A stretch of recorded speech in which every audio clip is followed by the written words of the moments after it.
Alright, so it is spring and I've kind of done, well, big change to the garden. So we're gonna go out there because I started in January prepping for this moment where I have now built my new garden boxes, but also, yeah, I'm just changing up how I've been doing it. So I did rows, they were super successful.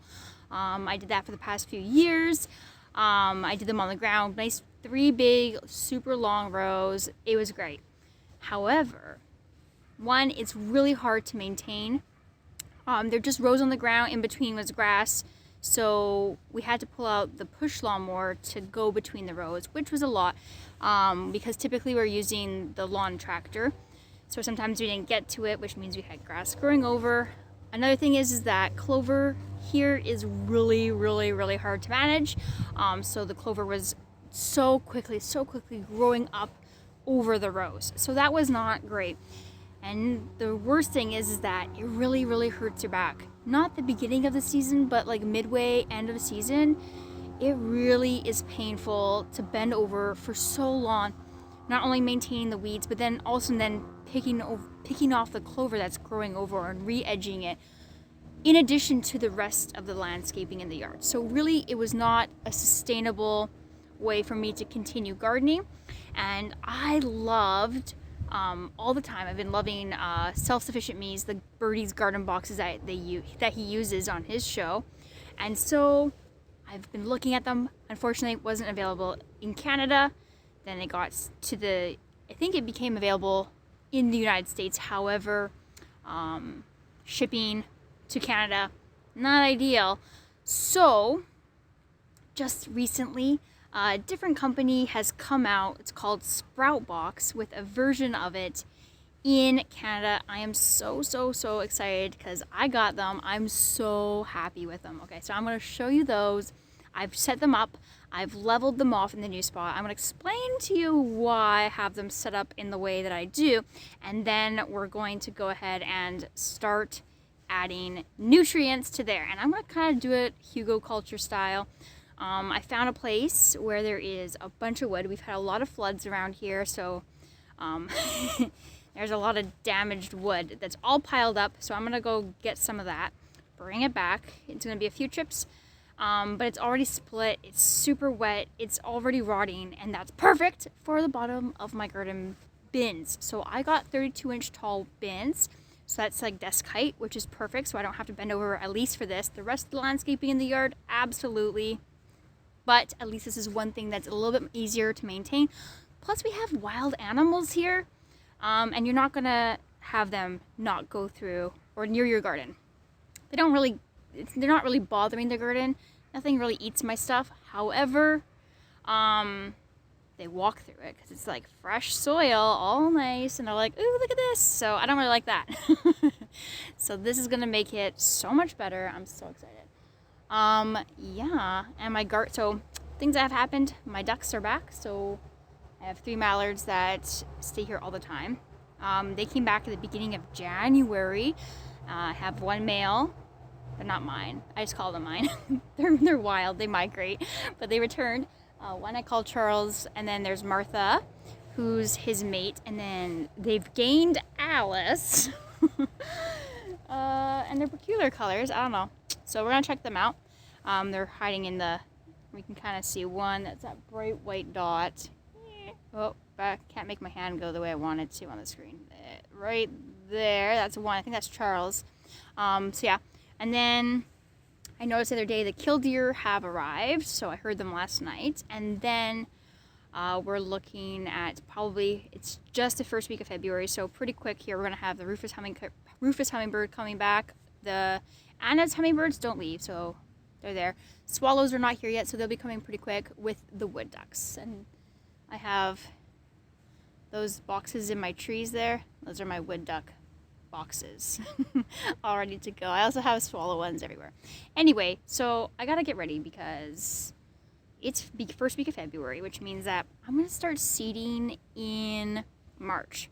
My cold weather stuff. So the growing season's pretty cold here, or short here, and cold. So the snow just melted in the beginning of January, so I got all my rows all dug up. I'm gonna go show you that in a second.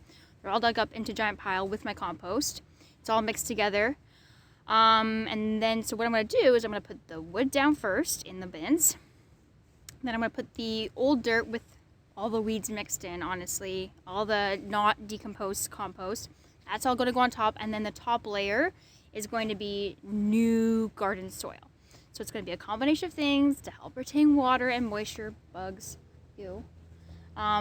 but it's gonna be super healthy. I was just digging up all my rows, all my compost, and the worms are just incredible in there, so I'm really excited for all of that. So we're gonna go head over to the bins. We're gonna check that out first. Then I'm gonna show you what I'm doing. Then we're gonna go up, grab some logs, and then we're gonna start putting some logs in and some dirt. It's gonna take a while because they're big, but I'm so excited. I wanna get going because I need to have this all dug in and ready to go for March. Okay? And this year is gonna be a super big year because this year I'm gonna try to grow a 1,000-pound pumpkin. I got the genetics right this time. So I got seed from with the proper genetics. So the rest of it will be on me.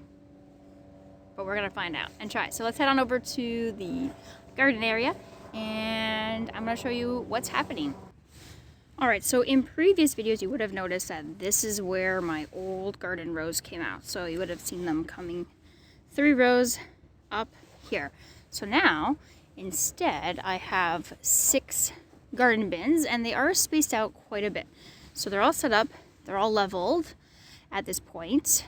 So I've leveled them in all directions, and they're ready for loading. They're also spaced out.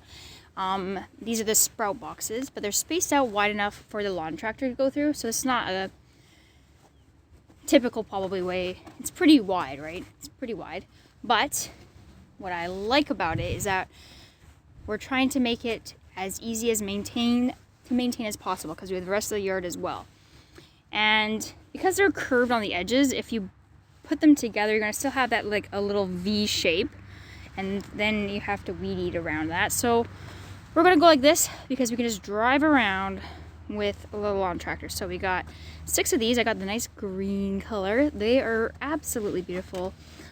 Super easy to put together. It takes a little bit of time, but so worth it because they're gonna last for like 20 plus years. No leaching. Look how nice and tall they are. All finished off with a nice rubber edge, bracing in the inside. So yeah, so we're gonna eventually grass in between here. So again, we can, once it's all level, we'll grass it, and then we can definitely cut around it a lot easier. So my job at this point is I need to get some logs. This is my previous soil. I have my strawberries just piled up on there. That's why it looks like strawberries, but it's not.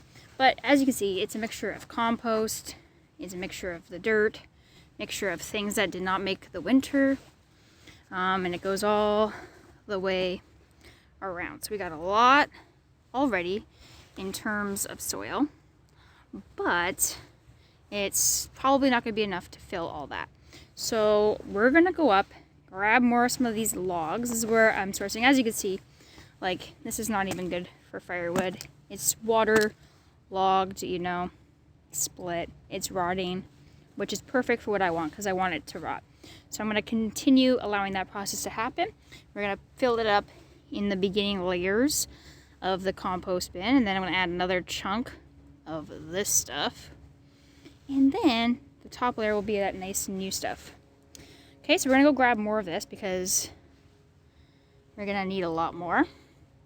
And then I'm gonna start shoveling some dirt into these today. And I got a long ways to go. So I gotta get started on this because I have to order dirt also to finish this, plus add topsoil on there. And that way we are going to be ready to seed in March, which I'm super excited about. Now, I don't really seed start veggies inside. I like to do my cold weathers outside, and then partway through the year when those are done, I switch, or I start them in between, really. It just works really well for me. That's what I like to do. However, I have to seed start my giant pumpkin inside because I just don't have enough growing season for that. But I will not be growing that in the bins because it's just not enough space. No.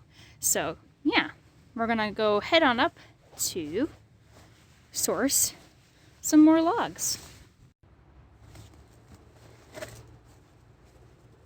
So I'm gonna move my strawberries and then I'm gonna start loading in my pile of wood and adding dirt.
So I got about, well, I got 3/4 of the way full. There's a lot of digging. So it's starting to rain. I'm gonna go and finish up some other projects that I gotta work on, and I'm gonna continue this next time. So thanks for watching. Make sure you subscribe and enjoy the rest of your day.